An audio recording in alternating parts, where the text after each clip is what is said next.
All right, so we keep chugging along in this top five players in each NFL team's history. Today it's the Minnesota Vikings. Tomorrow I believe it's the New England Patriots, if I've got the alphabetical order correct. So talking about the Minnesota Vikings, a team that dates back to the early 60s when they were an expansion franchise that at times has had a good run through its 50-plus years in the NFL. You talk about those Bud Grant teams, in particular the late 60s and early to mid 70s that made it to 4 Super Bowls, but ultimately couldn't get the job done in the biggest game of them all. I think of the '98 Vikings that had a record-setting offense with 15-1. In theory, should have made it to the Super Bowl and perhaps won it that year, but fell short at home in the NFC Championship game against the Falcons. The 2009 team, same thing. Perhaps the most balanced, complete team in the NFL that year, fell short at home in the NFC Championship game against the New Orleans Saints. Vikings fans, I will cause them a lot of pain by bringing up the fact that Gary Anderson didn't miss a kick all year in '98, only to miss one when it mattered most. Or Brett Favre, whee, right across the body over the middle of the field. As a Bear fan, it brings me some joy to think about those things. The Vikings, an organization, again, that's had some good times in its history, but ultimately has never hoisted a Lombardi trophy. In terms of the top five players in their history, this wasn't a easy list to compile. There's some good players that got left off the list, guys like Carl Eller and Paul Krause, who were part of that famed Purple People Eaters defense of the late 60s to mid 70s.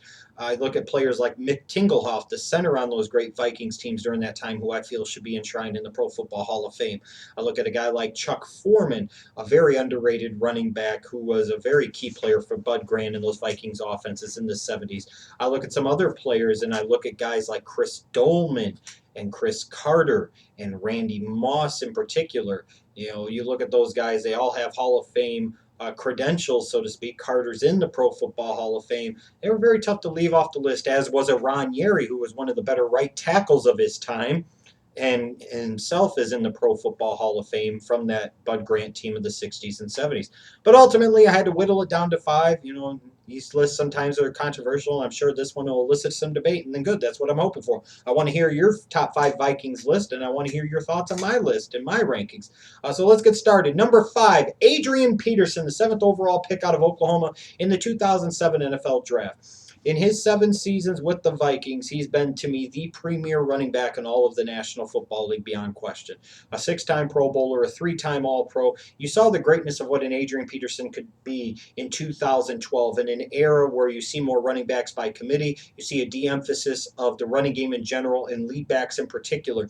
He was able to rush for over 2,000 yards and, in fact, end up only 8 yards shy of tying Eric Dickerson's single-season rushing record. You saw those last few games of the season where he basically put the Minnesota Vikings on his back and led them to the playoffs, and that's why he was the 2012 NFL MVP. He's a 2-time league leader in rushing yards. He's had 10 or more rushing touchdowns in every one of his 7 seasons, and I'd assume 2014 to be more of the same. 6 of his 7 seasons have led to over 1,000 yards of rushing. He's the Vikings' all-time leading rusher. In 7 seasons, has already eclipsed 10,000 career rushing yards, and no doubt about it, I think everybody agrees will find his place into Canton in the Pro Football Hall of Fame someday.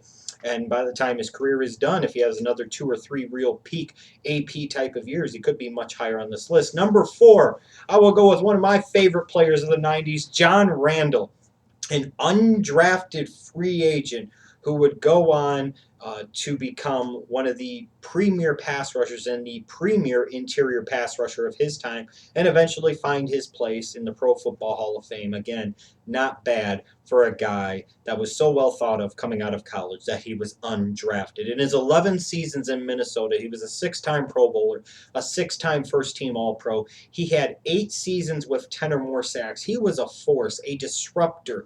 When you talk about the prototype of the 3-technique defensive tackle, and people talk about a Warren Sapp or this guy or that guy, I think a guy that too often gets left out of that consideration and conversation is John Randall. He was a member of the 1990s NFL All-Decade team. And like I said, he was a fun player to watch. He was a joy to watch, except when he was playing my Bears twice a year, and he always caused them fits and problems. Number 3, I will go with Fran Tarkenton, the 29th overall selection in the 3rd round in the 1961 NFL Draft. With Fran Tarkenton, his early years in Minnesota, he was saddled with Norm Van Brocklin as his coach, and they battled and battled and battled each other. Eventually, Tarkenton was traded off to the Giants, but when he came back, He really established himself as one of the premier quarterbacks of his time and one of the great passers of all time. And he clearly established himself as the greatest Minnesota Vikings quarterback of all time. He ended up in a total of 13 seasons with the Minnesota Vikings, being a 5-time Pro Bowler, a 1-time first team All-Pro, the 1975 NFL Most Valuable Player, a 3-time NFC champion, meaning he led the Vikings to 3 Super Bowls in the 70s. He was a member of the 1960s All-Decade team. Here's a guy, too, that by the time he retired pretty much had just about every major career passing mark that you could possibly have. And that speaks again to Fran Tarkenton's greatness. And, he was a quarterback that I felt changed the game, showed that you didn't just have to have that statuesque pocket passer in order to have an effective quarterback and an effective offense in the National Football League. Really did change the game in a lot of ways. He really, truly did. And I think a quarterback that is too often left out of the consideration of some of the greater quarterbacks of all time. And that's why he finds number 3 on this list. Number 2. I'm sure some people won't agree with me, but I do because, again, I'm looking at the player and his individual greatness during his time with the team as much as anything, and I'll go with Randall McDaniel. He was the 19th overall selection out of Arizona State in the 1988 NFL Draft. He spent 12 years with the Minnesota Vikings, and during that time, to me, he was, during that span of 12 years, the premier interior offensive lineman in the National Football League, the premier left guard in the National Football League, an 11-time Pro Bowler in his 12 seasons in Minnesota, 7-time first-team All-Pro, a member of the 1990s NFL All-Decade team, and a member of the Pro Football Hall of Fame. I look at Randall McDaniel, and I saw, to me, if I was constructing an all-time offensive line, and during my lifetime as a football fan, Randall McDaniel would have a very good chance of making that list as an offensive guard. There's no question about it, and I think he belongs at number 2 on this list because of his greatness, his consistency, his dominance at his position for over a decade while being a Minnesota Viking. But I think number 1 to me is Alan Page, the 15th overall selection out of Notre Dame in the 1967 NFL Draft. He spent 12 seasons with Minnesota, and during that time, he really was the face to me of the Purple People Eaters defense. People will talk about Carl Eller and Paul Krause, and they'll talk some about Jim Marshall, but the unquestioned leader of that defense, the unquestioned best player on that defense, the unquestioned best defensive tackle on that team, the unquestioned premier defensive tackle of his time, along with guys like Bob Lilly and Merlin Olsen, and later on guys like Randy White. You have to look at an Alan Page. This guy was greatness. A 9-time Pro Bowler, a 6-time first-team All-Pro. He was the 1971, this is significant, NFL Defensive Player of the Year and Most Valuable Player.